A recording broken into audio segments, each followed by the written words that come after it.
Engine 1 from car 1. Car 1's on scene. Assuming command. Give me a C.A.N report.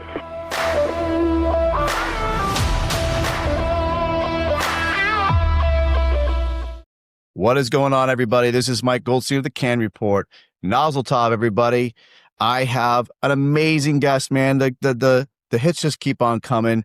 I have an awesome dude from Florida, Bassel Ibrahim. He is with us today, and I am so pumped to talk to him about pretty much everything that he does, everything he brings to the table. He is extremely passionate about the fire service. He's extremely passionate about helping others to be the best that they can be, pushing them past that wall. I got him on here. We're going to be talking about that. And man, we're just getting the ground running. So Basil, my man, thank you so much for being on the C.A.N report. What's happening, bro? Thank you for having me. I appreciate it, man. I love talking shop with all you guys, man. So thanks for having me. Absolutely, brother. Before I start, I always like to give a shout out to my sponsors, Engine House Designs, LLC. If you're looking for hats, flags, short coats, patches, stickers, you name it, he's got it. Working brother out of Memphis, Tennessee. He makes everything that you need for your crew, for your union, your department. Hit him up. He makes flags. One's back here. I have hats. So please, Engine House LLC is doing great things for us and for you. Ignite the Pride, and also the Kitchen Table Foundation. They're here helping others with mental health. They developed a great foundation. They're teamed up with Next Rung. They're teamed up with IFF.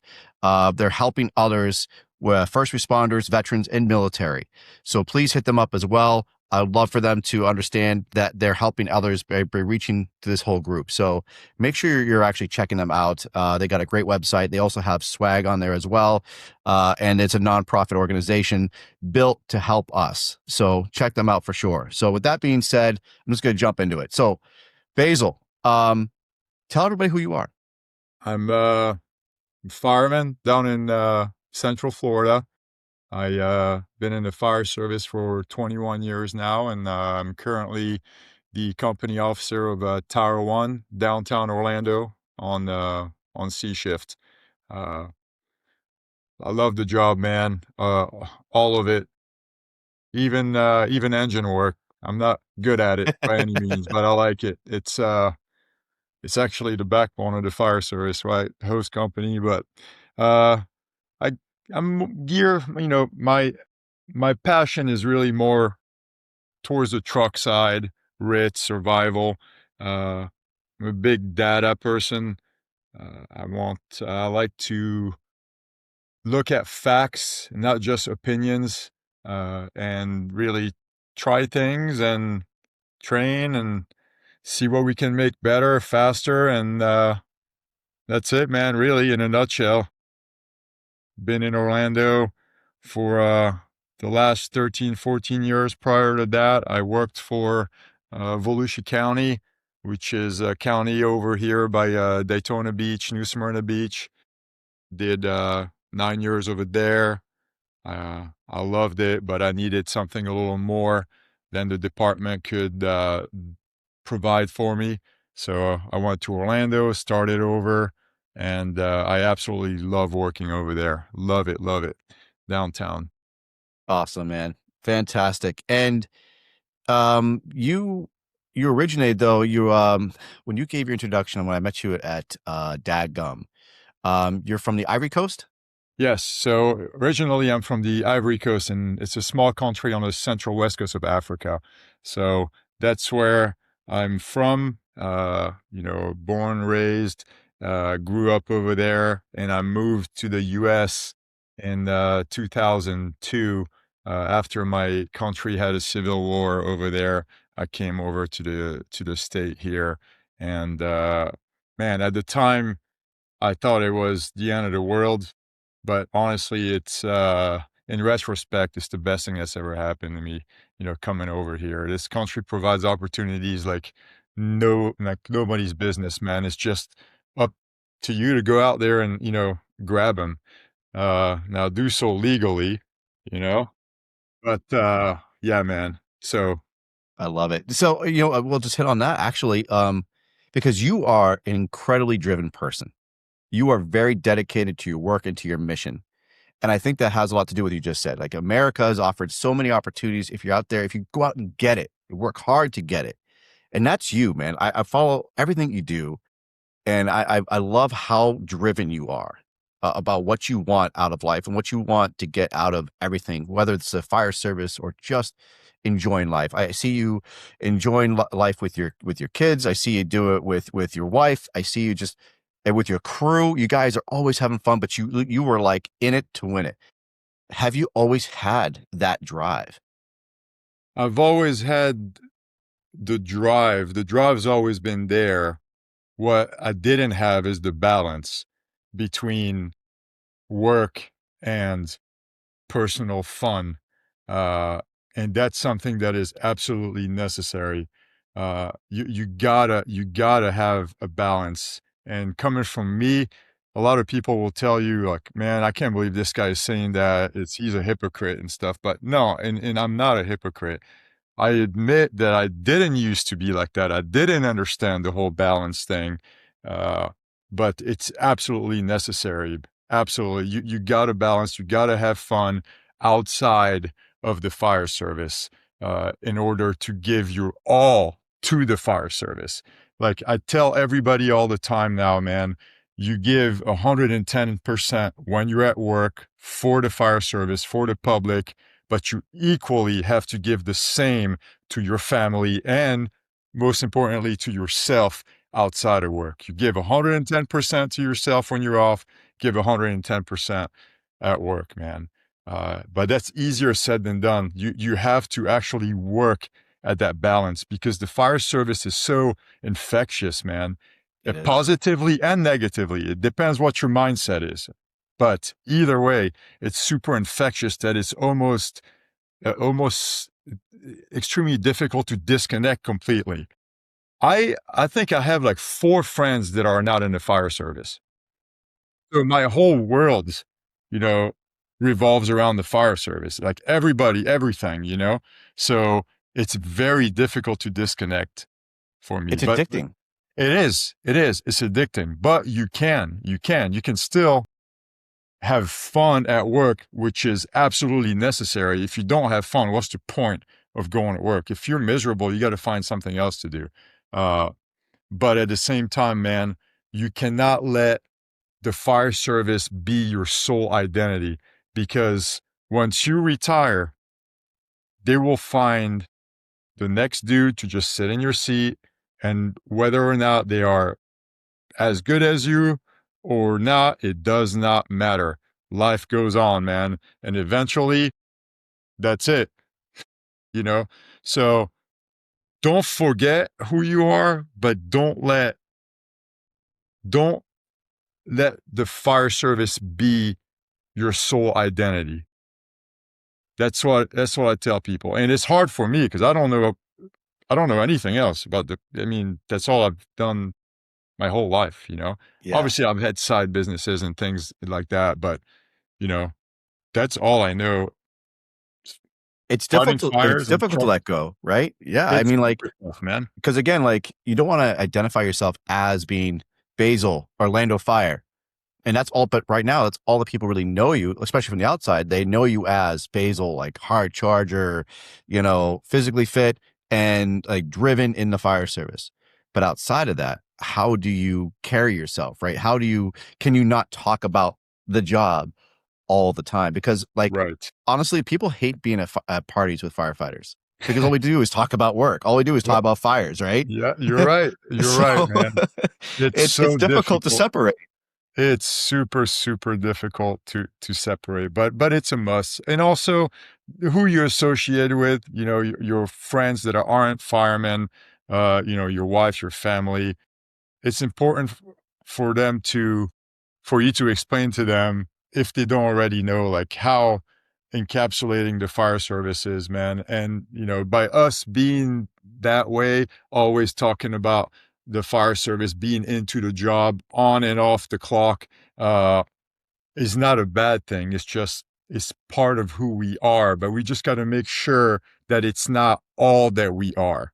Uh, and I'm not, it sounds bad, but it's true, man. It's true. You got to have something else that makes you happy outside of being a fireman.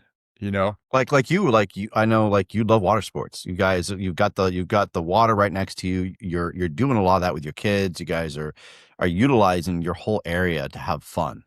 It's not fire shit, you know. And I love that you guys are doing that. And I you have such a good rapport though with your crew that you guys are doing a lot of fun stuff outside of that. But I I mean, think man, you have to. you have to, You have to, absolutely. man. We're a team, and then not just a team, but it's a second family. It really is. And you build trust with your guys on the job and off the job, man. You know, it's important that you have this super good relationship with the crew just to maximize, you know, your crew cohesiveness, the trust, the teamwork, and on and off the job, man. You know, if you don't know the guys personally, like really know the guys, not just hey, know their name and how long they've been on the job or whatever, then are you really a team? No, man. You know, like we all know each other's like, you know, wives' names, the kids' names. We try to hang out outside of here. You know, anybody that needs any help anywhere, you know, the guys were over here trying to install a hot water heater the other day. I should have just hired somebody better, but uh, you know, it's important, man, to do stuff with the crew outside of outside of the fire service, man. But yeah, I think it helps too because then when you're actually working together and something goes wrong, whether just reading them, because like you said, you can know their name, you know their family members, but you don't really know them because you're not actually hanging out with them. And then when you actually get to have that time and build that rapport, then when you're at the station with them, something's really bothering them, you're going to pick up on it really quick, big time. right? Because you already know their mannerisms. You know what they're like on the outside. So you know when shit bothers them. If you don't really know your crew, you can't pick up on those subtle hints. And it's really That's difficult right. to find out when something's bothering them. Or, you know, again, especially stress factors, or, you know, they're going to be a lot more comfortable, I think, to talk to you too. Like you have that good rapport, like, That's all right, right. I trust you. I know who you are as a person, not just an officer. I know I can trust you to say, hey, I need help with something. Yeah, that's a fact, man. It's very important, man. It's easier. Also, some departments keep rotating crews around and things like that. Uh, Luckily, you know, I work with the same guys all the time. My crew, you know, they have to test in order to get on my truck, Hmm. so they're not out there, you know, floating around. They come to work. They're assigned. We all work together all the time and such. So we build a better rapport, which you know increases, you know, performance and things like that on the fire ground because, you know, we don't even have to talk most of the time You we, just you know, know. yeah, we just go to work. The only time that there is any, uh, you know, chitter chatter is if something is out of the norm or there's an audible and things like that. But no, man, it's fantastic, man. I can't complain about any of that, man. Like the department is we just took a big turn into the positivity. Uh, for the longest time, man, we've been going downhill like the rest of the fire service, like nationally, like lowering standards and hiring people based on demographics and all this bullshit. Uh, and we just like out of nowhere, man, flipped the switch and now we're going back in the right direction. Morale is up, fires are up. Everybody loves fires, man. Everyone, It's yeah. yeah. That always helps. Uh, I'm telling people, man, I'm like, if you want to increase morale in the fire service, just hire an arsonist and you freaking start setting fireplaces, man. You never see uh people in a bad mood after a fire, man. Knock on Yeah, they're wood, smiling. unless there is, you know, a LODD or a near miss or something like that. But man, everybody's always happy and things like that. And it's crappy to say, right? Because that means that some civilian had a bad day, right? Uh, but that's the nature of the job, man. We're not happy because somebody had a bad day. We're happy because we were able to stop the loss potentially, you know, or, you know, prevent, you know, injury or death or whatnot. But I'm Yeah. going in a circle here. But no, you're absolutely so like, and like for anybody that's listening or watching, we're not promoting arsonists, and we're also, we don't want people's houses to burn. Like, let's let you know, but it is what we do. And when people become stagnant and we train, you that's when you're right. Like morale starts to dip because what else are we going to do? So we need something to fill that space, and that's usually when morale starts to dip. People start like gossiping and shitting on each other, and then all of a sudden you get a fire, and everyone's like brotherly and hugging and smiling and taking bumper pics. So it's amazing how it ups the morale. So you are, like you said, though, you are busy, though. You do a lot. So outside of your department, you also have proactive rescue operations. And when did that develop? So we started Proactive Rescue Operations Pro. It's our teaching company. We started in 2020, officially, like, created a business and all this stuff in 2020. We've been teaching way before that, but we just took advantage of all the tax savings, I guess, and the deductions in 2020. And it's been an awesome ride, man. We've taught in almost every state in the US, Hawaii, we taught in Canada, overseas. But the most awesome part about it's not us going to teach, like you've heard me say that at the classes, man, is, when we teach, we give you one perspective, like our view. But what is awesome is that we have in every class, 60, 70, or however many students that we encourage, feedback. And we want to know, hey, how do you guys do it? Because we don't know everything, man. We're student just like everybody else. And so we learn so much more by going out and teaching. It that's the best part about being an instructor and traveling around, man, is the amount of knowledge that you gain from the students, man, just by asking them, and not having that crazy ego, like I'm better than you type deal. Like, no, man, I don't know everything. None of my guys know everything. We're just out there sharing what we've done and what works for us. But man, if you have a better way to do it, freaking share it, man. Share it. And now I won't take your word for it, and I won't take anybody's word for it. Right. And I don't expect anybody to take our word for it, right? I'm going to put it to the clock. So you tell me a technique, I'm going to say, all right, bro, I'm going to try it out when I get home. I'll take the clock, I'll start the clock, and I'll go to work. And I'll do it my way after. And if your way is faster, guess what? Your way is now my way. Done. There's no ego. That's just the way it is, man. I love it. But yeah, man, Proactive Rescue Operations Pro has been awesome, man. We've been doing predominantly, obviously, just a truck type classes, anything from search classes, VES classes, roof work, RIT survival. And we do some lectures also on the command side, size ups and commanding fires and commanding Maydays. And we have a couple leadership tracks also for officer development programs. But it's been an awesome ride, man. So why is search and VEIS and all that comes with it so important to you? Why is it that you felt compelled to, like, you know what, I'm going to build this program, I'm going to build this company and teach this stuff? Because, there's always a why, right? So what is your why? So in 2008, and I'll tell you the story really quickly because it's a pretty lengthy story, but 2008, I had a fire when I worked with Volusia County. It was on Jackson Street. Fire in the middle of the night. I was a backseat fireman, 3-man engine. We get there, the cops are on scene saying, hey, there is somebody trapped in that fire. So I'm on the nozzle. My officer and I push in. It's well-involved fire, and they're pointing at, they're saying that the lady's over in the room to the right, over the Delta side. So we make entry through the Alpha side. The fire is on the Bravo side, over by the Bravo Charlie corner in the Bravo quadrant. And my lieutenant tells me, hey, go search that room over on the right. So we're in that room. There was not much heat, but there was zero visibility in there.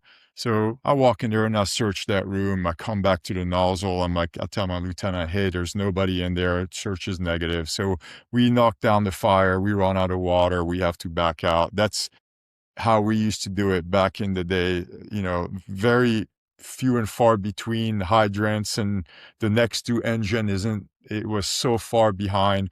So we back out, and then the second engine comes in, hooks into us, blah, blah, blah. And when we back out, the cop was like, hey, the bystander that's out front saying that lady never came out again. So he reiterated that to me. So I tell my lieutenant, I'm like, hey, the guy says there's still a lady in there.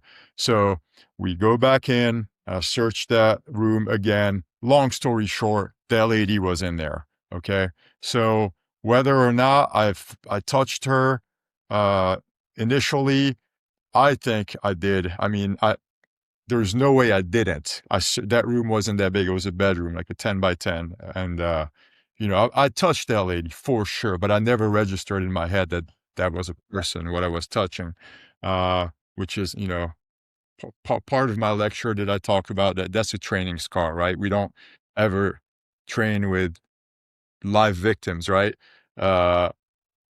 Mannequins. Anyhow, so since that day, man, that really obviously stuck with me. It's not something that I'm proud of. Would she have made it if I found her on the first shot? Maybe, maybe not. We'll never know. So there's two things you can do at that point, right? You can just put your head down and just forget about it, or just like whatever, be sad and all this stuff. Or you can pony up, be like, hey, dude, I need to be a better fireman. I need to train. How can I be better? How can I get faster? So on and so forth. And really, since that day is what that fire catapulted my drive for training, without waiting for external factors from like, hey, the department is going to put out a training for me, or this guy's going to put out training for me. No, dude, nobody's going to. If they're not providing this stuff for you, it's still your job, dude, to get at it and be better. Don't wait for something like that to happen to you, because it's not a good feeling. You don't want that. Trust me. So go out there and start training, and Like you said, be proactive. you got, and hence the, the name of the company, man. Being prepared is one of the 4 factors for success, dude. Preparedness, pre-planning, in everything you do, man. And I put a lot of thought in everything that I teach on. I'm not just regurgitating things, or because so-and-so told me, or because I tried it one time. I put a lot of thought into it, and almost everything that I apply in the fire service, I could also apply in my real life, and it makes it better also in my real life. But that's how really, to go back to your initial question, what really, made me go into the search and then the truck side, it was that call. That's what started everything, man. Like, hey, be better than you are. Train, look for more challenging classes, better classes, go outside of the bubble of your own little department. And nothing against Volusia County, man. I freaking love Volusia County. I love the guys that work there, their leadership, everything, man. I live here, so love those guys. But, sometimes you need more than what they can provide. So don't just wait for it. Go out there and get it, man. Go out there and get it. And learning is not, you learn just as much from bad training than from great training. You learn just as much from bad leaders than from good leaders. I don't even think there is such thing as bad leaders. If they're bad, they're not leaders, but if you really think about it, you know what I mean? So that's what's my love for that. And then also, over in Florida here, especially like in Orlando, we do put the trucks on the pedestal as, hey, this is a more prestigious or harder type of job. But in reality, is it? No. I think freaking engine work sucks, dude. I think it's hard. I think it's harder than truck work. I think stretching a line and moving a freaking 2.5, and all around the corner and all this crap, dude. I think it's way harder than throwing a ladder and dragging somebody out and then removing somebody up the window, personally. So I don't like that we put ourselves up there. But initially, when I got to Orlando, I gravitated towards that because I'm like, man, I want to do the hard stuff. I want to do you know, the stuff that's prestigious also, not just the easy engine stuff. But no, man. I love That's, it. yeah. So with that though, and you have proactive rescue operations and your love for truck work, your love for search and being better, you also have one bad tour that goes along with that. And so for you, for everybody else there who doesn't know what bad tour is, one bad tour, can you explain that to them? So the one bad tour started, we had our first class early in 2023. And what it is, it's a 24 hours consecutive of truck, RIT, and survival class. So it's a pretty demanding class physically. It's designed to create some stress and make you work under stress, under pressure, but it is not designed to beat you down to the ground, contrary to what a lot of people think or are saying. It's just to see how you can handle yourself working with others, for 24 hours of fire scenarios. There is some learning points in the class. It's not just a challenge, nonstop. There is live burns throughout the entire 24 hours.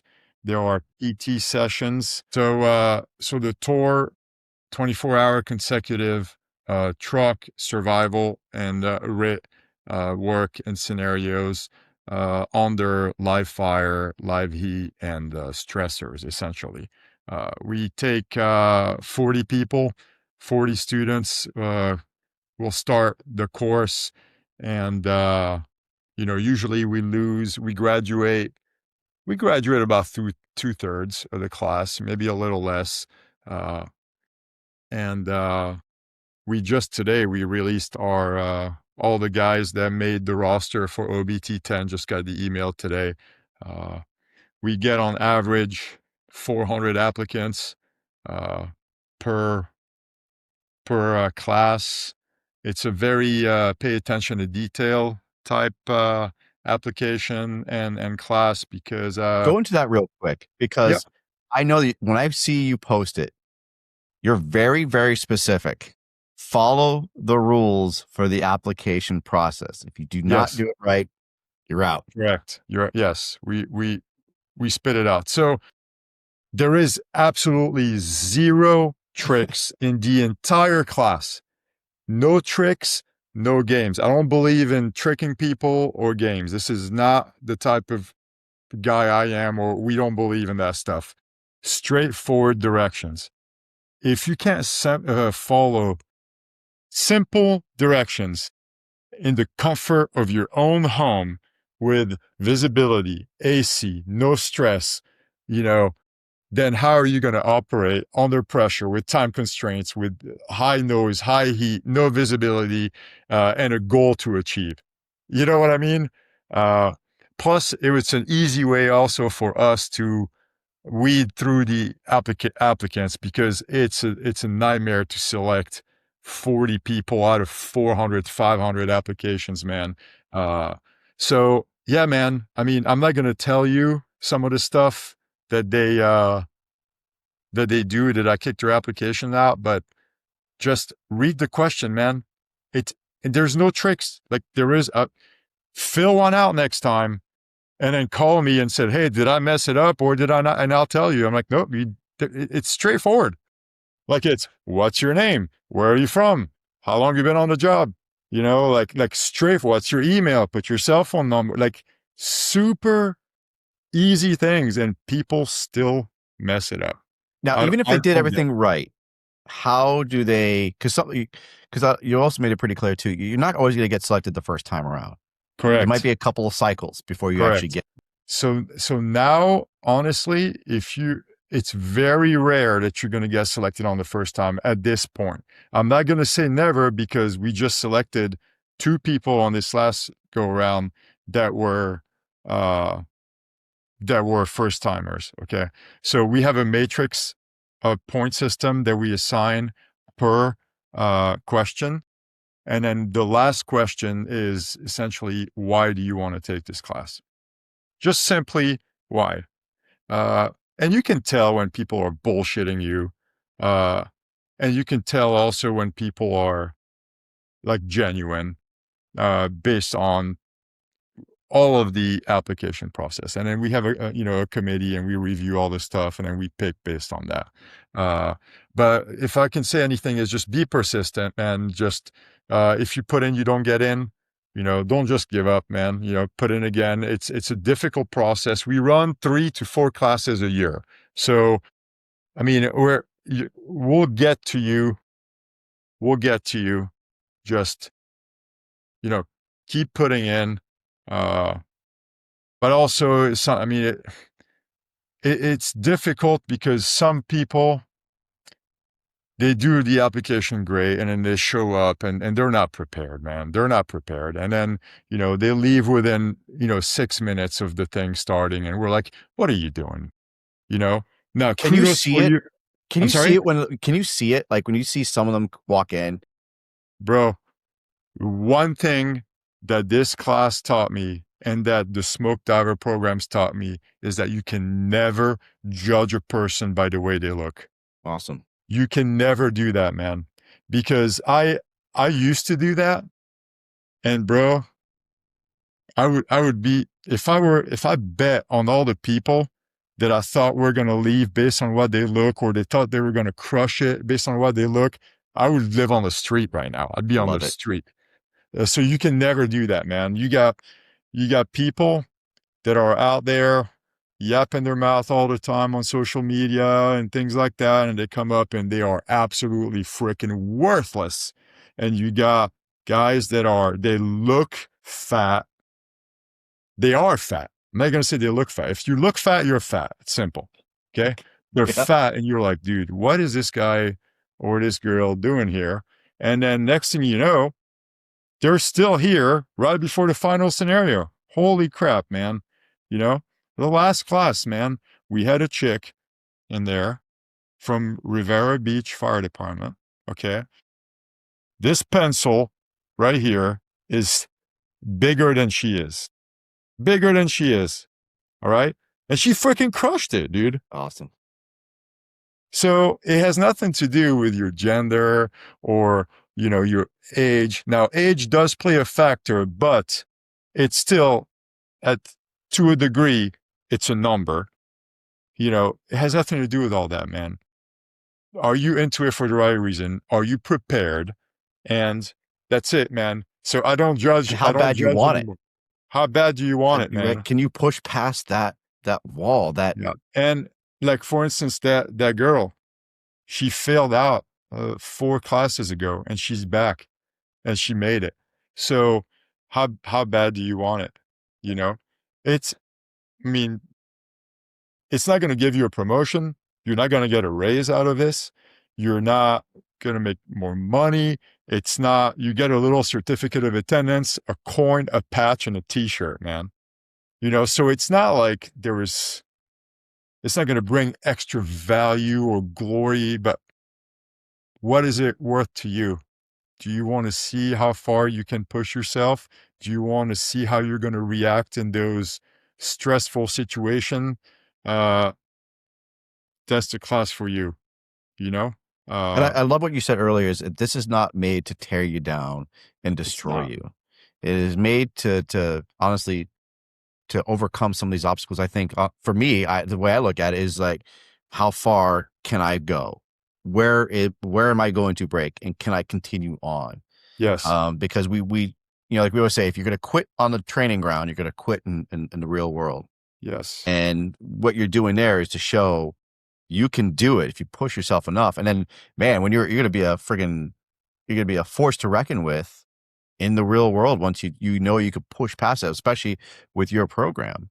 And you have an amazing group of cadre in there as well. So I know that whoever completes the program, you usually invite them back to help. So we started doing that after the third class. We're like, let's allow some of the guys that graduate to come back, help out with the program, and see the behind the scenes. Because honestly, you learn so much behind the scenes that it's very, very valuable to be on, we call it on the black shirt side, on the instructor, on the cadre side. Now, we still have our core instructor that are leading the skill stations and, that are leading the burns and things like that. But the students that graduate the program are invited to come back and then assist and partake into everything else that we do on the instructor side.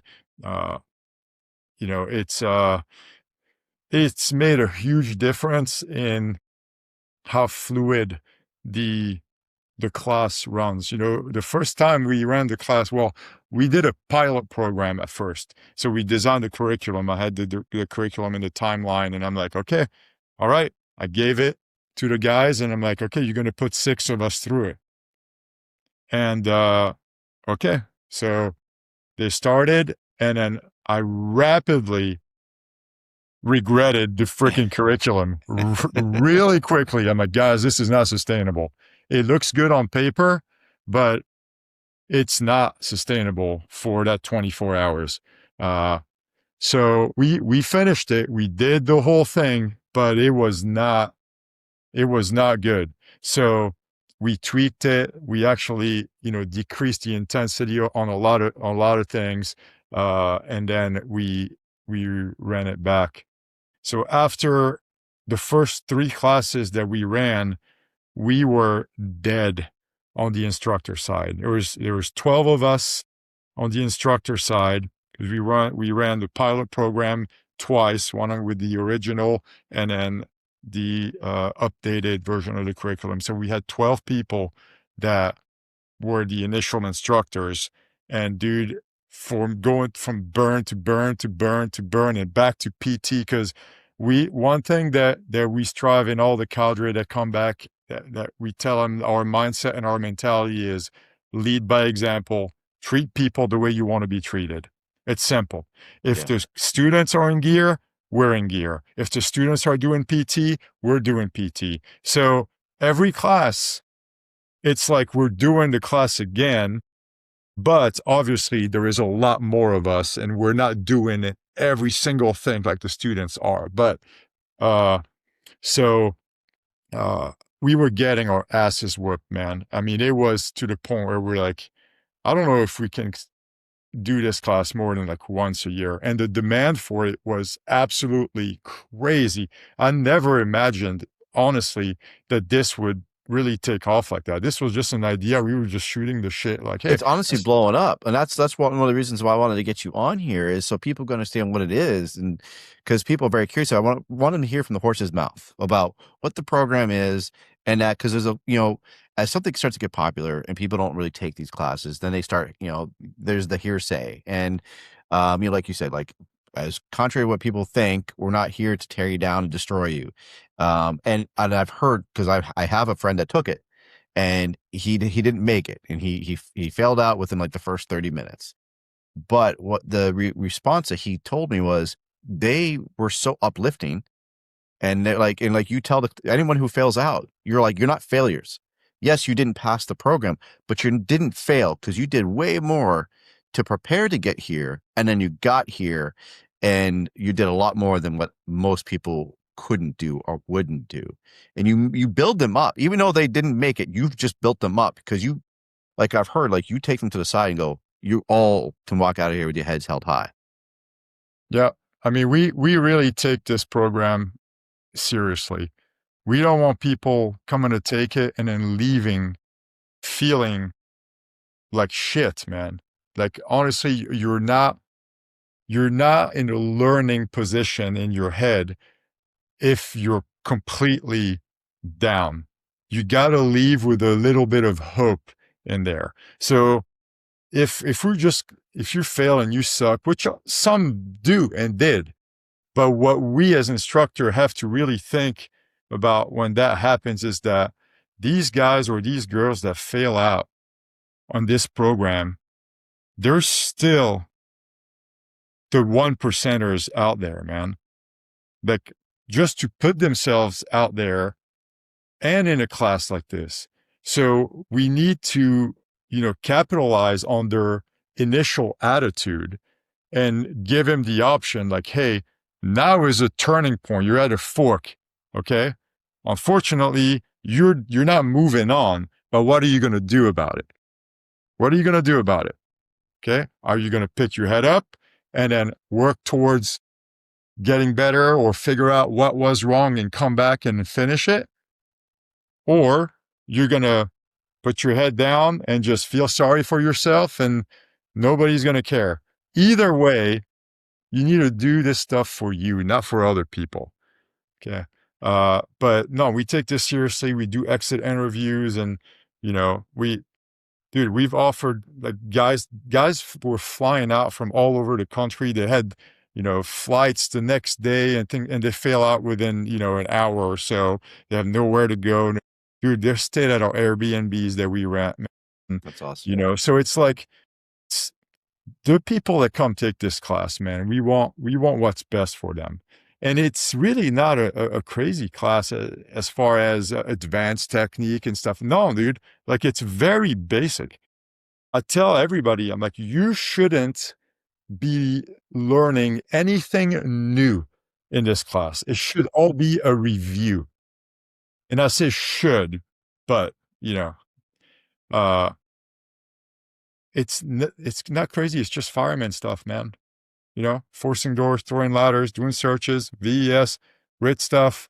We just, add a little bit of fire to it, a little bit of stressors. We make it realistic, live victims, radios, command structure, and then we just send it, A lot of time they get in their own head, man. We turn the lights off, we take the sun away, and, the crickets are out there and people start getting into their own heads, Yeah, it's amazing how your brain can play tricks on you for sure and Yeah. beat you down. Maybe like Raymond Dorville. Like, I love Raymond Dorville. He is so uplifting and so motivational when he can amp you up. And the always thing that the one that always gets me is, your mind can make you do incredible things. They can. And that's exactly what you guys are doing there.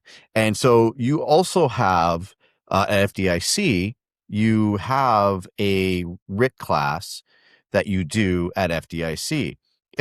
It's not obviously proactive. It's not the one bad tour, but it seems like you've added little elements into it, correct? Yes. So yeah, Chief Rhodes and the gang at FDIC, asked us if we wanted to do a RIT class over there. I honestly, like, deep down inside, I did not want to do it. Okay. Personally, I was teaching VES with Grant Schwalbe, and the boys, a residential primary search, making the grab. I've been doing that with them for the last 6-7 years. Absolutely love it. I love hanging out with those guys and just doing that.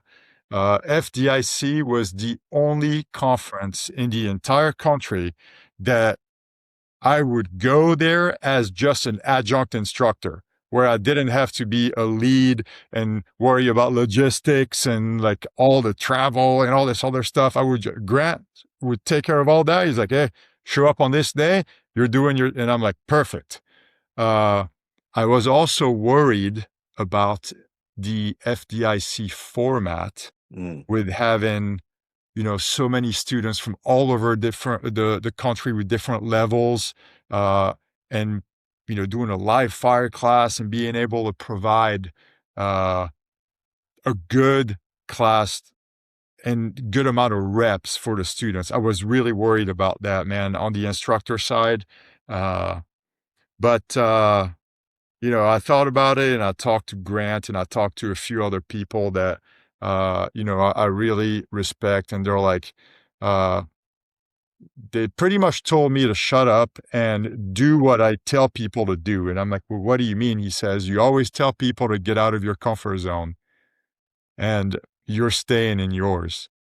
And I'm like, damn it. Uh, I'm like, you're right. So the class is, it's called Live Fire Operation Mayday.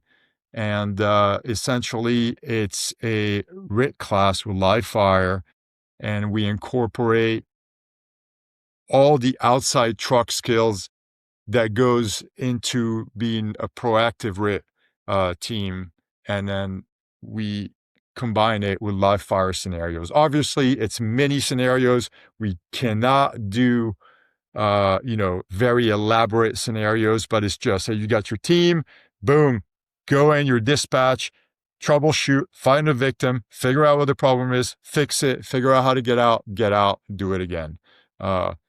We're trying to maximize reps, cater to all different levels of students. You took the class, so it was a great class. And that's why I bring it up, because here's a big misconception I think people have, though, and we were talking about it a little bit before, a couple of weeks ago, is some people feel that they don't get enough reps in. That, this is coming from people who have actually never gone to FDIC, who say, well, you take a hot class, you have to stand in line and wait for a rep. With your class, I never had to wait. Like, we were charging hard. Like, you made us work. Like, all right, you guys are waiting to go, throw ladders. Not just one. You're going to throw all those damn ladders up against that building. And then you're going to go enter a VEIS into a window. And then you're going to go get a person. Like, as I was waiting our turn, like, we were doing stuff and we were constantly active. And it was a really good class. And then towards the end, there was some downtime, like, we can get extra reps in. So we were like forcing doors just for the fun of it. Like, we were having a good time, like, getting more stuff. And you're like, if you want to throw ladders, throw more ladders. You want to force a door? Fucking force a door. Yeah. It was great when we had the opportunity to continue to work, but it was physically demanding. Though you're getting it in there, even though it's what we were like there for the majority of the day. And it was a really, for anybody who's looking to do it, especially if you go to FDIC, I highly recommend taking his class. You get the reps in. He breaks it down. Basil, you did a great job with breaking it down about, like, not just doing the physical part of it either, of going through the window and throwing ladders, but you had also the opportunity to really slow it down. And you brought us in and you went over the steps of packaging a firefighter and how to use a pick-off strap and how to get their mask off and how to transition from regulator to all those things. And then some of those things are pretty basic, but like you said, you also have people taking those classes that haven't done it or maybe haven't taken those classes yet. And you did a great job at breaking that down. Yeah. The guys, and it's not me, man. It's not all this, none of this stuff is just me. By myself, I'm nothing, it's us, man, as a team, all the guys that come out there and that teach with me, all over, I take their input to heart. That's what I think makes a good team is, you got to have a leader, but that leader needs to be open-minded, open for criticism and, improvement on everything. And we have guys that are, burn masters in their own department and guys that, they teach regionally. And this guy, has, more experience teaching, larger crowds and this. So you build a team with all these multifaceted people and they just spitball ideas and you just come up with the best, option for time being. Now we were lucky enough to be invited back, and we already made some tweaks based on, last year's stuff. As an instructor, if you're not evaluating and reevaluating your classes to improve based on not just the other instructors' feedback, but really the students' feedback, you're not going to get better, man. You're not. It's not going to get better. Constant reflection is key for sure. It is, man. It is. And even at work, man, as a company officer, I think that should be something that is done as a standard is, how the officers or the chiefs or whatever, you have to do evaluations for your guys, for your subordinates. We do them every year. I do a reverse eval also, where I send an anonymous eval to my guys, and I'm like, dude, shoot it straight, man. Shoot it straight. And I'm like, do it seriously. Don't just, bullshit me. Just do it seriously. I won't even know who it's coming from. It's literally anonymous. And you can really get a lot of it from your feedback from your peers rather than just your superior. And I wish we did that all the way up the chain, man, but yeah, man, you got to look at yourself in the mirror and take criticism and, feedback well and make the tweaks, man, and then try it out. If it doesn't work, then, redirect and reevaluate and move on. I love it. And I love that you're revamping this class again. I think it was a great class, and I am excited to see what you guys bring to the table for this upcoming FDIC. I know it's going to be killer, but you also had the ballroom as well at FDIC, and you had a speech that you gave at the ballroom. And unfortunately, I missed that one because I think it was taking a class or doing something like that. Yeah, I think it was taking a class. It's the way the schedule worked out. But you had a packed house. Yeah, man, it was that's a good one too, man. They gave me the large room, and it's always nerve-wracking at FDIC, man. I don't know why that conference is different than any other conference, man. But it's nerve-wracking. But it was good turnout, and the message was received well, I think. I had a chief in there that I told them not to show up. He's not gonna like what I have to say. They showed up anyways. But hey, it is what it is, man. I believe in everything I say comes from the heart, backed by data, personal experience, and training. I'm not blowing smoke up to anybody's face, and my opinion isn't going to change no matter who I'm talking to. Now, my tone may change, you have to respect the rank, but you don't have to respect the person. So I'll address you with your rank, but it doesn't mean I respect you or any of that. But yeah, man. So I again, this year, I'm doing a classroom session again. It's going to be the same lecture. I think it's going to be my last year doing this one. And I'm going to revamp it and send something else for the ballroom session. We also have something that I don't even know if it's out yet. FDIC and Chief Rhodes have been working on doing a mini lecture series on Thursday and Friday. Lectures will be about 20 to 30 minutes or so from a bunch of different instructors. And that will be, I'm not exactly sure of the venue yet, but he says it's going to be a lot less formal than your traditional, FDIC classroom sessions. And I'm doing a lecture. I'm doing a co-lecture. So it's going to be me and Seth Major from West Metro, Colorado. And dude, we've been talking about this. We've been actually developing this class to be a full lecture, and this is going to be a perfect platform to give it a good tryout. But the class is going to be called Engine versus Truck. Oh boy. Can't we get along? So it's going to be, I don't know if you guys know Seth Major. He's a lieutenant on Engine 3 in West Metro, Colorado. The guy's an absolute freaking badass. And he's a huge shit talker, just like me, but one of the smartest guy you'll ever meet. And he's on an engine, but he's probably a better truck guy than most truck guys out there. But we taught with Grant Schwalbe together doing the residential primary search, and he did the engine-based search, and I did VES, and Gotcha. We would constantly just, shit talk. Oh, engine guy sucks, and oh, truck guys are stupid. No. And then I told him, I'm like, dude, we should do a freaking class, you and I, one day, man. To kind of get rid of the line between the two. Now, there's a definite line, right? There's a big line between engine guys and truck guys, but in reality, man, you need both You need in both. order to perform the job. So we'll go into the can we make it work, and the importance of both of uh, the functions, the assignments, and how can we complement each other on the fireground and off the fireground. So I I think it's love going to that. be a badass, a very raw, very, very raw class. Like it's going to be good. I'm looking for that's gonna be at FDIC this year. Yes, it's going to be. I Love don't it. know the details. And that, man, you know what, man? Chief Road may slap me because I don't even know. I mean, he's got to know. I mean, it's out. But anyhow, yes, yes. So I that's in the love it. work. I So don't have much more detail, but that's about it. so you also talk about the data. And I wanted to talk about this before we run out of time because I would kick myself. A firefighter Mayday survey. Yep. You've done a lot of work. When you talk about data, I mean, again, we talk about like being busy, man, you are busy. You're still doing a lot.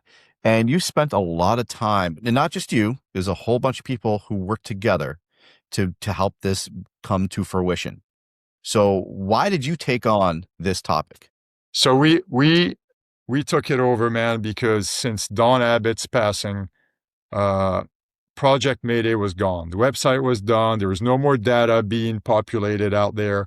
And me as an instructor, I would always reference the I'm going to share Project the screen for Mayday. everybody too.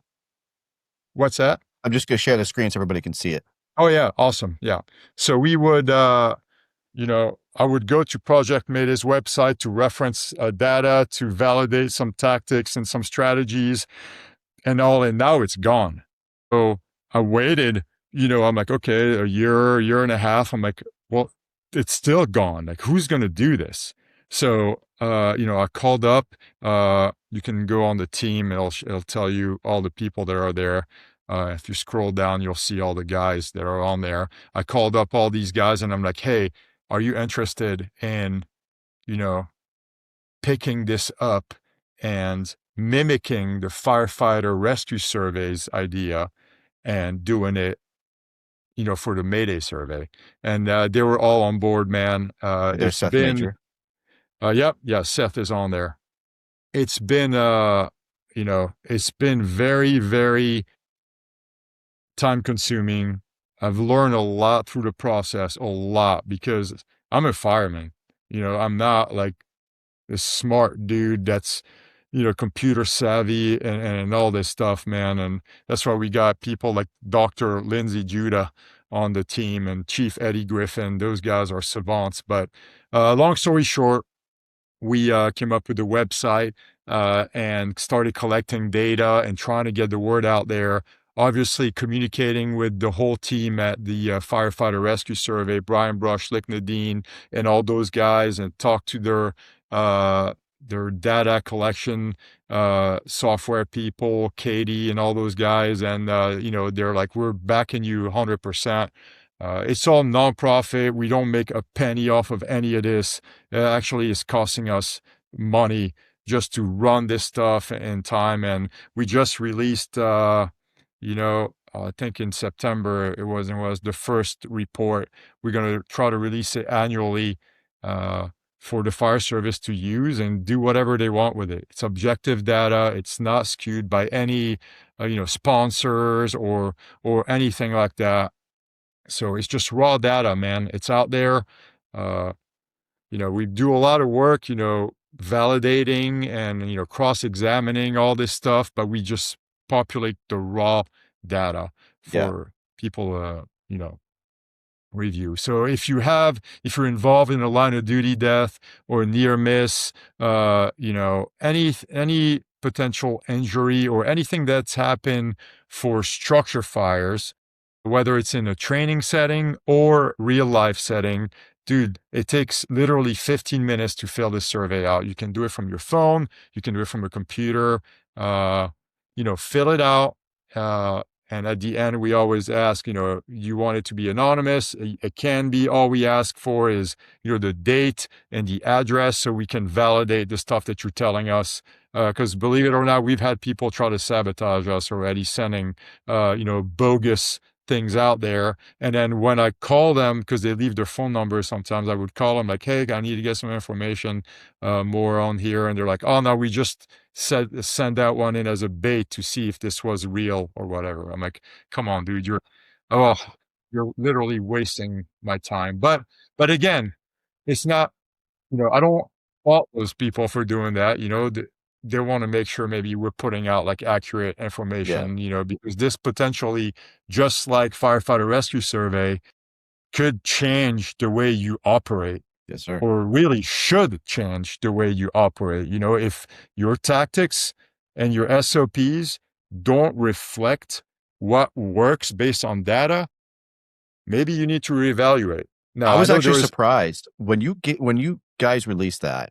I actually was giving a training for a seminar we did up in Laconia, New Hampshire, and man, I was actually very fortunate because I was already building my PowerPoint, and you just released it, and I was looking at all the data. I'm like, oh, this is great. I have so much more meat to add to this, and I was actually surprised by the numbers of packs not converted, and the percentages of them not converted, or where they're found, and all the data in it was just mind blowing, and it's so appreciative of having that information.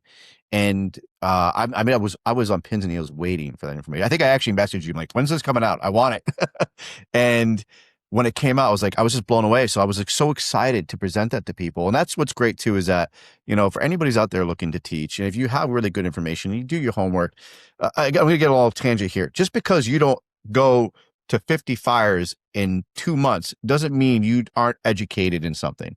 You got to dedicate your time and energy to actually reading and studying and collecting data, and you can present it if you're knowledgeable and doing the work, doing the trainings, going to these events, going to these conferences, gaining this knowledge and skills, and also presenting the data. If you're knowledgeable what you're speaking of, you can present that. Just because you don't go to all these fires that everybody else is going to doesn't mean you're shit and you can't do this stuff. If you're still putting in the work and you're still putting the time and energy to train and make yourself better, and I'm getting knowledge from you and skill bases from you and your cadre and other people out there, then yes, I'm going to give it back. So for anybody's out there, look at the data that's there, firefighter rescue survey, firefighter Mayday, and also, like Basil said, get out of your little bubble and take trainings outside of your state, and learn from so many different people. I'm telling you, it's really, really imperative to get those skills. You're gonna learn a lot. I learned so much from you when I met you first at Dadgum. I was blown away. Honestly, like, you were wicked intimidating in your presentation. I first met you at Dadgum, because like you like get like really into I remember like you were asking questions because you want people to get out of their comfort zone. that's So right. like you were like, tell me where your pass alarm is now. Tell me now. Like, and Yeah. people were like really like nervous and scared. Be like, I'm doing this because this is the reaction you need, and you would like really calm them down, and you're very cool about it. But it was awesome the way you presented it, though. Like, I'm doing this because, not I want to be mean, but this is what's going to happen when the time is now. You need to know where those buttons are. You need to know where your things are, You and do. the studying of the material that you dedicate so much to it, and also you do it in the book of search as well. You have training against the clock. That is the section that you wrote for the book of search. And again, great information in here. And you lay it down really, really well about like being ready, and having that clock to prepare you and to get yourself like seconds count, and like all this stuff is in this book. And the way you break everything down, you have the Rolodex, and you talk about that, and just so much. And anybody who's looking for material, the book of search is really, really informative. You have the book of work that just came out as well, that gives you a lot of those trainings, and the actual, like, if you want to build props, and if you want like what it looks like for those trainings, that's what the book of work is. And so why did you write this for book of search? That's Corley Moore from Firehouse Vigilance asked me to write on that topic about training against the clock, because we've had conversations at conferences, him and I, and just about what's the most important thing that we do here. And we that was a very deep conversation, and we kind of went on like, you know, the rabbit hole, personal life and all that stuff. And I told him the most important thing is time. Time. On the job, off the job. You're never getting time back in anything that you do. Nothing. Nothing. Okay. This hour and a half that we discussed here, we're never getting this back. Now, I'm grateful to be here. But my point is that you're not getting it back. Use your time wisely, right? So in the article, when he called me, he says, "Hey, I'm doing this project. Can you write something about, training against the clock?" I'm like, "Yeah, man, absolutely." Because I truly, truly believe in that. I mean, everything that I do in the forefront of my mind is, how fast can I do it? How fast? How can I cut out seconds here, seconds there? And that's why I wrote it, man. There's training methodology stuff in there. I mean, the clock is one of the biggest stressors you can put on anybody in training. You can have all the fire you want, you can scream at people all you want and all this stuff. But if you don't have a timer, then there's really no like stress on it, man. Like really, I mean, if they're just gonna take the heat away and just kind of block the noise. But the minute, even if you're slick, like right now, if I tell you, "Hey, I need you to recite me X, Y, and Z," and you have 4 seconds to do it, but go right now, go. Dude, the stress level just goes up exponentially like that right away. It's the biggest stressors, man. So it's the biggest stressor and it's the biggest enemy in the fire service. Everything we do, man, everything we do. And we have a lot of things that we can't control, right, in our job. We operate in the gray all the time. There is no black and white situation, man. No. So being able to react rapidly and cut out all the stuff that don't matter to maximize your reps and maximize your time and increase your reflex time is what's going to make or break, man.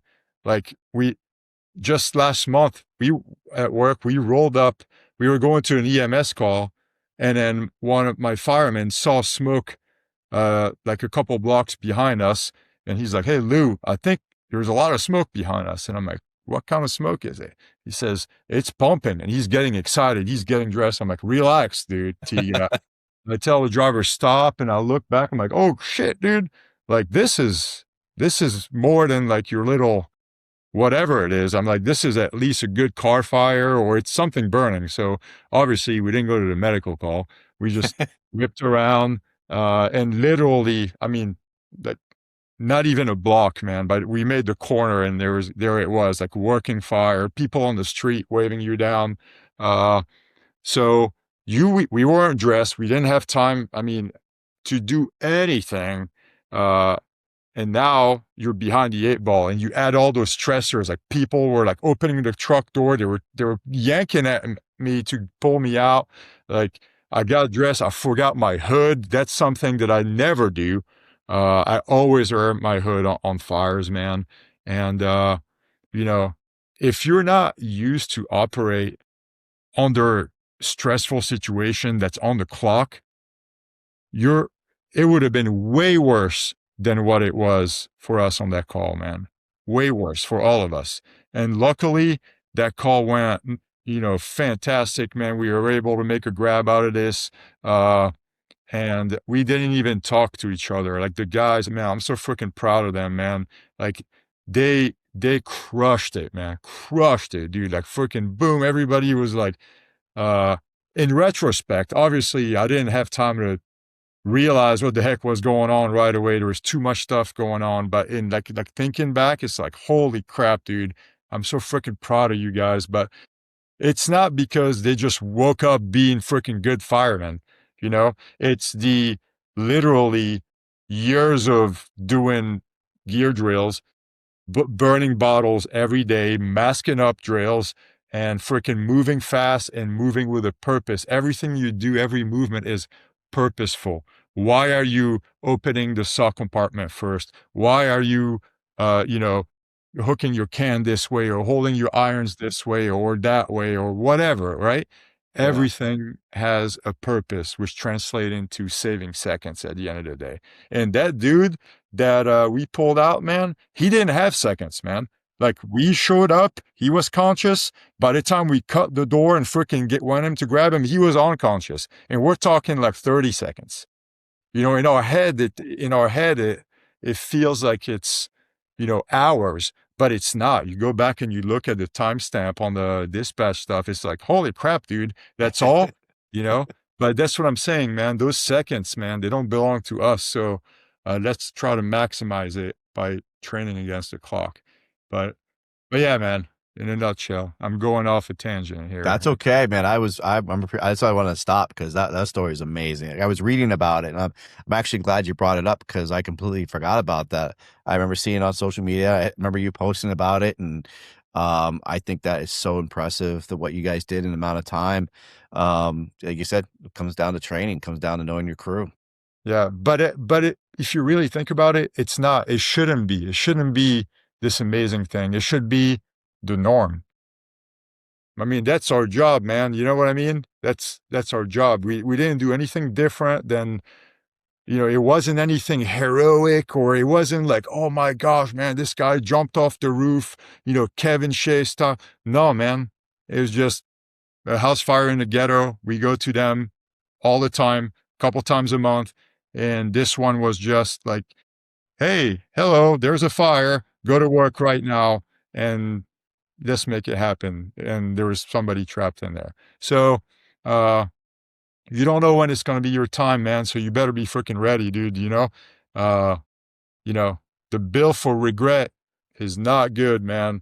You better put in the work ahead of time. The pain that takes you to training sucks, dude. Training should suck. Training should be boring.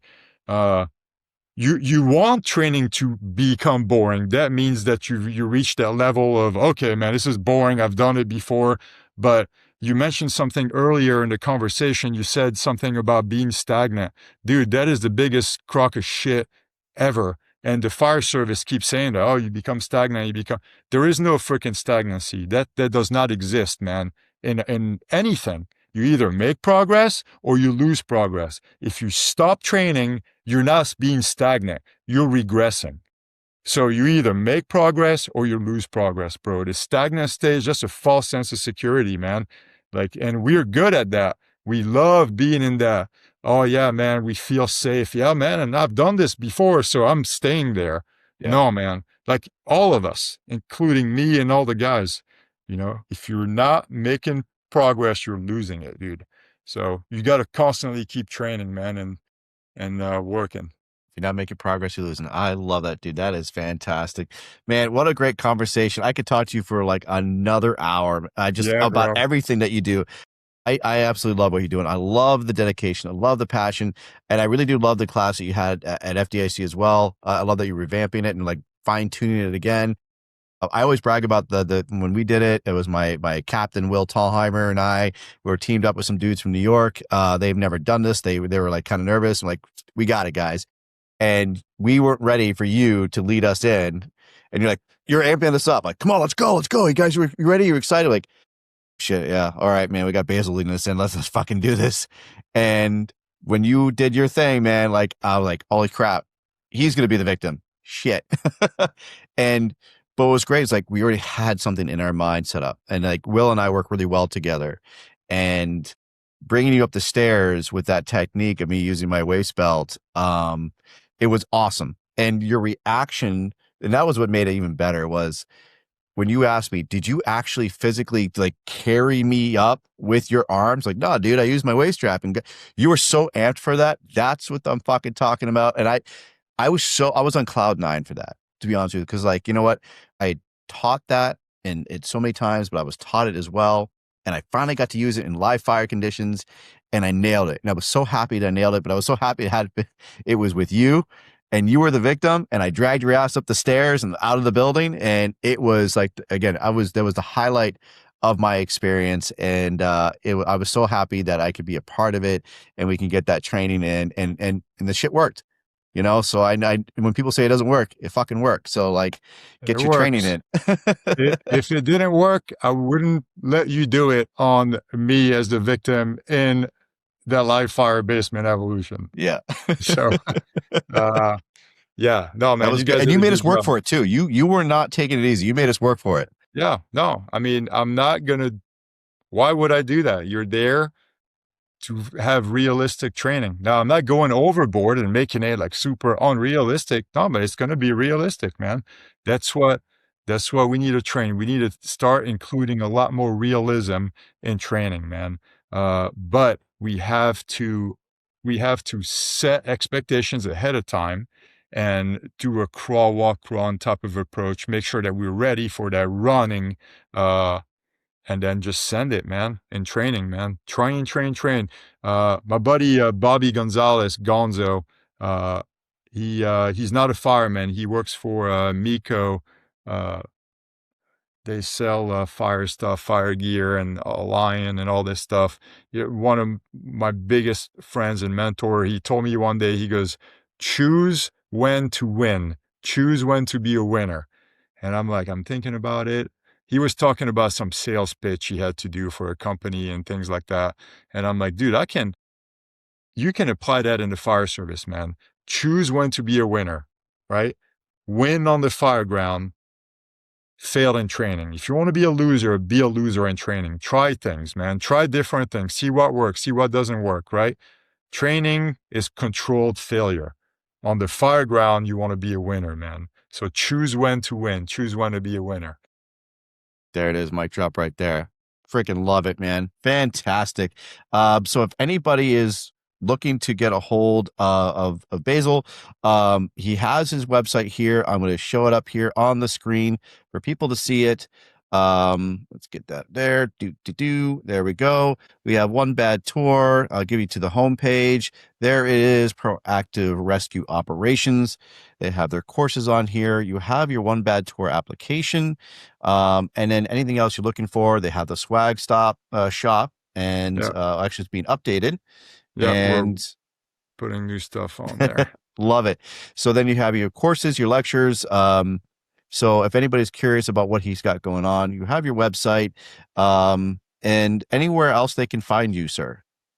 Just, I mean, all the links and the phone number and all my information is up there, man. My email, my phone number, the website, the social media pages, all that stuff is on there. I'm not really like super like too like social media active, man. I should be doing better than that, but it's a full-time job, man, to be like all this social media, all these reels and all these things. People do the story. I just figuring out how to do stories now.